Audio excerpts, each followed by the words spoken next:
이번 시간에는 정률과 정액법에 대해서 공부를 합니다.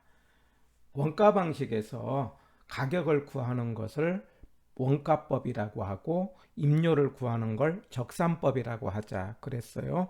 그때에 가격을 구할 때 적산가액인데, 적산가액은 제조달 원가 빼기 감가 누계액 이렇게 이야기했어요. 제조달 원가는 새 건물 가격이다 했고, 두 번째 이제 감가를 하는데, 그 감가를 하는 방법에 정율이라는 방법이 있고 정액이라는 방법이 있어요. 정율 그러면 같은 비율로 감가를 했다, 그런 뜻을 정율법이라고 합니다. 정액 그러면은 같은 금액 이렇게 기억을 합니다. 금액이 정해졌다. 정율 비율이 정해졌다, 이렇게 생각을 하는 겁니다. 예를 들어서 어떤 물건을 설비를 1,000만 원짜리의 기계가 있다고 하자. 이 1,000만 원짜리의 그 설비에 대해서 가격을 깎는 과정에 정액은 이걸 5년 동안 사용할 수 있다. 그 5년 동안을 경제적 내용연수 그럽니다.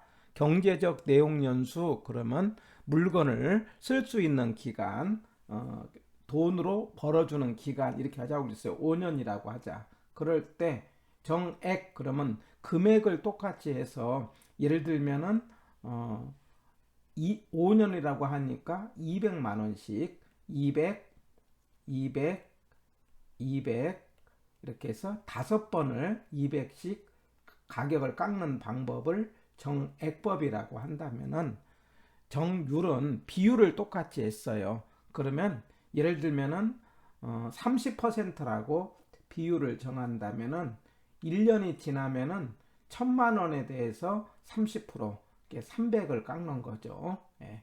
그리고 나면은 남는 돈이 700이 남았잖아요. 700에 대해서 30%를 또 계산합니다. 그러면 210만 원이 되는 거죠. 예. 그러면 이제 700 빼기 210만 원을 하면은 490만 원이 되는 거죠. 700에 30%로 210, 그 다음에 490에 30%, 그러면 얼마가 되는 거니? 147만 원이에요. 이런 식으로 말하자면 금액을 똑같이 가격을 깎는 것을 정액법, 아니면 같은 비율은 30% 똑같은데 금액은 가면 갈수록 줄어드는 형태의 체감을 하죠. 이렇게 하는 것을 정율법, 이렇게 의미를 이해를 합니다. 그래서 정율법은 같은 비율로 가격을 깎았다. 어디에 적용되느냐? 기계 같은 데서 적용이 되고, 정액은 건물에 대표적으로 적용이 됩니다. 정률은 비율이 같은데 남은 돈에서 비율을 계산하기 때문에 감가액이 첫 해가 크고 가면 갈수록 줄어들죠. 예를 들면은 아까 300만 원, 그 다음에 210만 원, 147만 원. 처음에는 1,000만 원에 30% 300, 두 번째는 700에 30% 210, 세 번째는 490에 30% 147, 이런 식으로 감가액이 감소하는 것은 정률법. 정액법은 똑같이 가격을 깎기 때문에 감가액이 정비례한다, 이렇게 말할 수 있죠. 예. 장점은 정률은 처음에 뭐냐면 감가를 많이 한다는 것은 자본을 안전하게 회수한다, 그런 의미를 가졌어요. 그래서 원금 회수가 빠르다, 이런 뜻이 있다면은 정액은 계산이 쉽다, 이렇게 하는 거죠.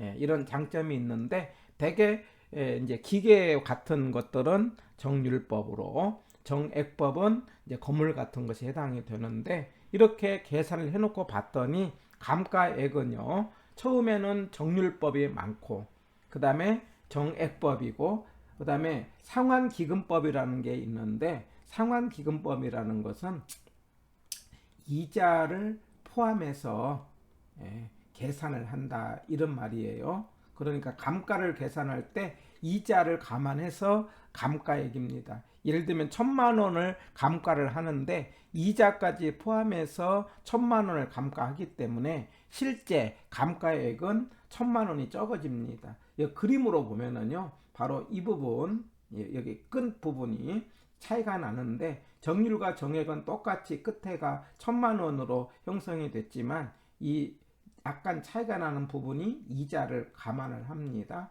그래서 이자를 감안해서 감가를 하기 때문에 실제 감가액은 금액이 적어집니다. 그래서 감가액이 가장 많은 것은 율액상 이렇게 기억을 하고, 그런데 우리 공식에 보면은 적상가액은 재조달 원가 빼기 감가 이렇게 되잖아요. 그런데 감가의 크기가 정률이 가장 크다는 것은 이 적상가액을 계산하면은 부등호가 반대가 되겠죠. 그래서 상환기금법이 그 평가액이 가장 크고 그 다음에 정액법이고 정률법이 된다는 거. 그래서 감가액을 따지면은 정률이 많지만 그러나 평가액을 따질 때는 상환기금법이 많다. 그래서 글자로는 율액상 이렇게 외지만은 율액상은 뭐가 큰 순서다? 감가액이 큰 순서다. 이렇게 해서 그림으로 이 럽비공을 생각해서 이게 이제 처음에는 많이 빠진다. 감가액은 이렇게 정률법으로 이게 많이 빠지고요. 이렇게 곡선형으로 똑같이 빠진다 그러면은 정액이고 직선이 되는 거죠. 그런데 상환기금법은 이자를 포함해서 하기 때문에 상대적으로 감가액이 적다는 걸로 해서 이번 시간에는 감가 방법에서 정률과 정액에 대해서 생각을 해봤어요. 같은 비율로 빠진다 정률. 아까 30% 생각해서 300, 210, 147 이런 식으로 빠지는 거 정률. 같은 금액으로 빠진다 정액. 이렇게 두 가지 방법을 기억을 하시고 이 세 개 방법 가운데 감가액이 큰 순서 그러면 율액상 이렇게 하나 기억을 해가지고 적상가액이 큰 순서는 부등호가 반대로 보시는 것이 됩니다. 해서 정률과 정액을 한번 정리를 했습니다.